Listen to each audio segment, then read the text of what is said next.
Assalamualaikum warahmatullahi wabarakatuh. Halo teman-teman semua, ketemu lagi dengan gue Indra. Hari ini gue mau membahas tentang trauma-trauma masa lalu lagi ya. Salah satu trauma yang terjadi adalah karena rasa tersinggung ya. Tersinggung karena dihina, dibully, atau merasa diremehkan oleh orang lain. Jadi supaya kita terbebas, insya Allah terbebas dari pikiran-pikiran aneh, pikiran-pikiran negatif gitu ya. Untuk itu kita harus melupakan masa lalu kita yang pernah tersinggung dengan orang lain. Ya, misalnya kalau gue kasih contoh di diri gue itu pernah dikatain sebelum kena OCD loh ya. Sebelum kena OCD, gue itu pernah dikatain mata pice, mata jereng. Padahal mata gue bukan jereng, bukan pice. Kalau lo bisa lihat, dulu waktu lahir gue sempet kayak di vakum gitu lahirnya. Nyokap gue normal tapi gue agak di vakum gitu. Terus matanya kalau kata dokter agak kecil sebelah di bagian yang kiri gitu. Cuma gitu doang. Terus waktu itu gue belum pakai kacamata dan gue dikatain jereng pice. Pice itu mungkin kecil sebelah apa apalah istilah-istilah teman-teman gue itu. Dan memang teman-teman gue itu usianya lebih tua yang ledekin gue itu. Jadi kayak waktu itu gue kelas 2 SD, dia itu kelas 6, kelas 5, karena waktu itu di pengajian. Paginya gue sekolahan, siangnya gue madrasah gitu. Jadi gue SD-nya kayak dua gitu. Sekolah formal sama madrasah. Nah di madrasah itu gue sering banget diledekin sama teman-teman karena usianya kan bebas masuknya tuh. Mereka tuh yang telat masuknya. Tapi gue coba memahami bahwa gue kan di sini mau belajar gitu, jadi gue ikhlasin aja. Dan itu memang jadi trauma gitu. Jadi kalau ada teman-teman gue ngeledek apa yang lain-lain, gue pasti ingat trauma itu gitu. Caranya memang harus dibebasin. Jadi ya gue ikhlas aja gitu. Memang mata gue agak kecil sebelah, ya udah gitu. Atau diledek juga misalnya hitam gitu. Karena gue suka main bola, jadi waktu itu kulit gue jauh lebih gelap daripada yang sekarang gitu. Kalau gue nggak terima adalah gue akan berpikir gimana caranya untuk menghilangkan warna hitam itu, atau beli-beli skincare atau beli-beli apapun produk gitu ya untuk bisa membuat kulit gue jauh lebih cerah dan lain-lain gitu. Bukan merawat tapi merubah warnanya gitu. Keinginannya itu karena terbersit di kepala bahwa hitam itu buruk, putih itu bagus gitu, cerah. Ya, itu bagus gitu. Nah, itu yang salah, persepsi kayak gitu yang salah.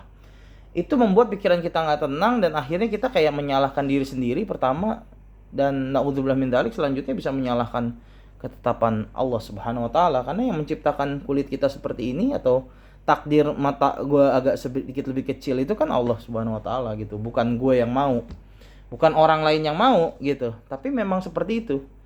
Dan ya udah, kalau memang warna kulitnya agak-agak coklat, agak hitam, ya udah nggak apa-apa, nggak ada masalah gitu.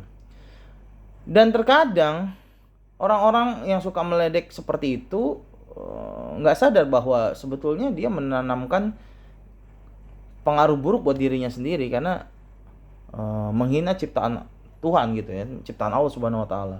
Nah, itu yang jadi problem gitu. Jadi lo harus lepasin itu semua ya. Harus lepasin. Gimana cara lepasinnya? Ya udah ikhlas aja bahwa memang kita nggak perlu tersinggung gitu. Kita cintai diri kita apa adanya. Dengan begitu insya Allah lebih nyaman. Itu buat urusan masalah-masalah fisik atau masalah-masalah hal tertentu yang nggak bisa kita rubah. Gimana kalau yang bisa kita rubah? Ya itu malah justru lebih enak. Misalnya contoh, lo diledek karena nilai lo jelek waktu SD misalnya. Jelek lo, matematik lo 5 gitu misalnya. Kita dikatain gara-gara itu. Itu kan jadi motivasi kita. Saudara gue pernah begitu gitu ya, nilainya jelek kan, karena memang nggak belajar. Terus dia ikut cerdas cermat, kita satu kampung gitu, waktu pulang kampung terus dia ikut cerdas cermat terus kalah. Dan itu dia bertekad kalau ada lagi lomba seperti ini tahun depan gue mau bisa. Dan akhirnya benar, selama setahun dia belajar dia juara 1 di sekolahnya. Jadi dia nungguin lagi kapan lomba itu ada, gue mau buktikan gue sekarang udah pinter gitu. Nah itu bisa dibuktikan. ya. Jadi kalau buat hal-hal yang kita nggak bisa buktikan, nggak bisa kita rubah, ya udah kita ikhlas aja, gitu. Dikatain warna kulit, yang penting kita rawat. Kecuali misalnya, mohon maaf, ada kayak kotoran di wajah kita, ya kan, misalnya kayak kena polusi, ada jerawat, itu bisa diperbaiki, apa namanya, disembuhkan gitu ya, dengan sabun dan lain sebagainya gitu ya, dengan obat gitu. Tapi kalau memang warnanya, bentuknya, hidungnya seperti ini, matanya, kupingnya, ya nggak mungkin kita operasi plastik itu malah jadi dosa gitu. Nah, itu yang terjadi di orang-orang sekarang. Hidungnya kurang begini, diginiin, nah ribet banget. Akhirnya kita kayak menentang takdir Allah gitu.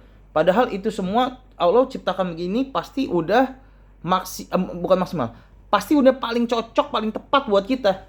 Justru kalau dirubah pasti ada problem gitu. Ini harus kita terima, skenario ini yang harus kita terima gitu. Skenario ini wajah kita lahir dari apa namanya, orang tua yang mana gitu, atau kita tinggal di mana, itu nggak bisa kita rubah, ya kita terima aja.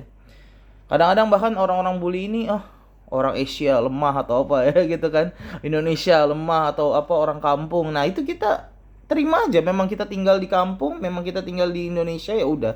Kita buktikan bahwa walaupun kita tinggal seperti itu, tapi bukan berarti kita nggak punya adab, bukan berarti kita nggak punya ilmu pengetahuan. Kita buktikan.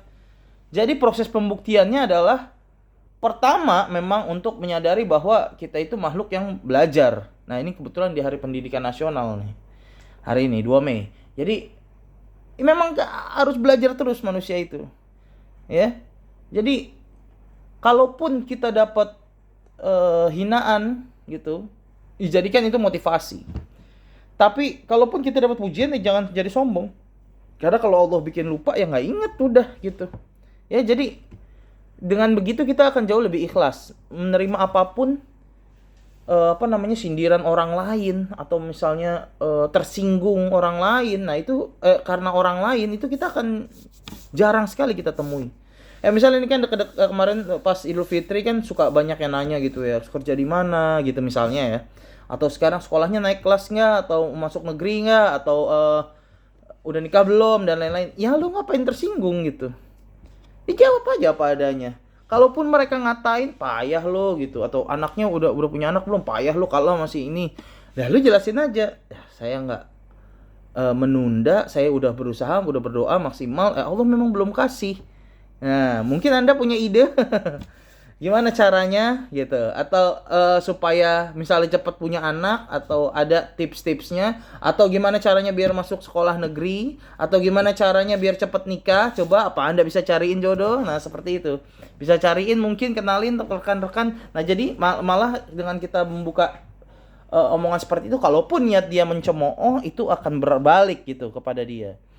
Tapi kalau kita malah baper, malah masuk ke kamar, malah meratap gitu, malah nyalain Allah, naudzubillah min dzalik ya. Oh, kenapa seperti ini? Nah, itu malah jadi bikin memupuk trauma-trauma yang di kemudian hari akan muncul lagi. Kita jadi malas buat berinteraksi, kita akan jadi malas buat bersosialisasi. Bersilaturahim tuh jadi anti.